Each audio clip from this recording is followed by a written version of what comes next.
And then, Charlie Kirk is killed publicly in a very horrific way, and we're not really even allowed to look into that at all. And Charlie Kirk was one of President Trump's closest advisors, and he also advocated heavily against a war with Iran. He was in the Oval Office in the lead up to the 12-day war.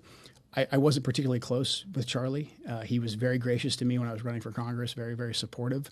So we knew each other. And the last time I saw Charlie Kirk on this earth was in June in the West Wing, in the stairway. And I said hi to him, and he looked me in the eye, and he said very loudly, and it's a small, you've been in the West Wing, it's small, it's a tight space.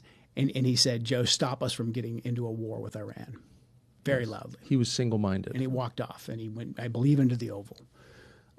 So when one of President Trump's closest advisors, who is vocally advocating for us to not go to war with Iran and for us to rethink at least our relationship with the Israelis, and then he's suddenly publicly assassinated, and we're not allowed to ask any questions about that, it's a data point. It's a data point that we need to look into. What do you mean when you say we're not allowed to ask any questions about that?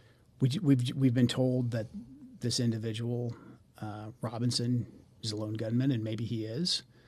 But the investigation that I was a part of, the National Counterterrorism Center was a part of, we were stopped from continuing to investigate. And the FBI will say that they stopped that because they wanted to turn everything over to the Utah state authorities. Everything's going to trial. It's very, very sensitive.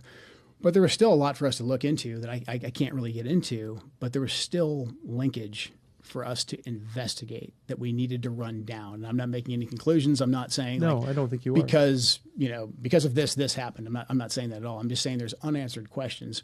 We know the pressure because of the text messages that have been made public, that Charlie was under a lot of pressure from a lot of pro-Israel donors. And again, we know Charlie was advocating to President Trump against this war with Iran.